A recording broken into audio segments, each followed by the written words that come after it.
When you express your feelings to someone and they respond to you by saying that you're victimizing yourself in a situation that they started that caused you harm, they don't care and there's never going to be anything that you can do to convince them to care. And that's when you have to see people for who they are. Because typically these people minimize your feelings while putting their feelings on the pedestal when it comes to you holding them accountable. Because they immediately flip the script on you and they go, well, actually, I feel like you were. And you being in complete shock, you're like, what are you even? And that's how they get you. Because at that point, they trap you in this realm of making you think that you're crazy and you're not. You expressing to someone how they've hurt you is not you victimizing yourself. It's your attempt at mending the relationship that they are breaking, that you may realize was never truly a relationship because it was one-sided. This happens with friends, family, coworkers, and romantic partners. It can really happen with anybody. And stuff like that is why I'm in the shadow era that I'm in.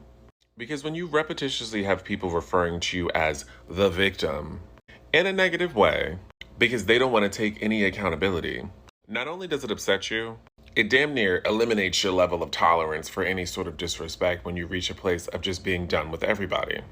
And when you're in situations where you're forced to be around people that view you that way, you have to learn how to completely disconnect yourself from these toxic people, which is really hard when you have to see those people every day.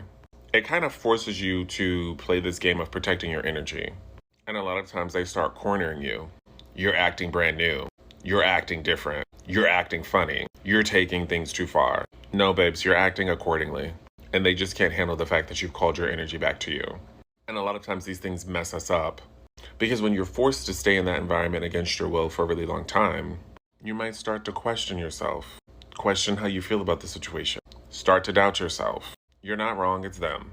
And people like to take it a step further and gaslight you and they say, oh, I hate how people think that they've never done anything wrong.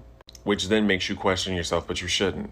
Because in a situation where you were harmed and you didn't do anything to the other person to make them do that, that's not your fault. I've said this before, but one of the worst things that my mother has ever done, it's such a long list. She took me grieving someone that was unalived and made it about her. Her exact words were, well, I felt like you were talking about my family. Bitch, it wasn't about you. Me grieving somebody that you have never met and you've never known is not about you. It's gaslighting at its finest, where they come at you and say that you're victimizing yourself when they're actually victimizing themselves in some shit that they started.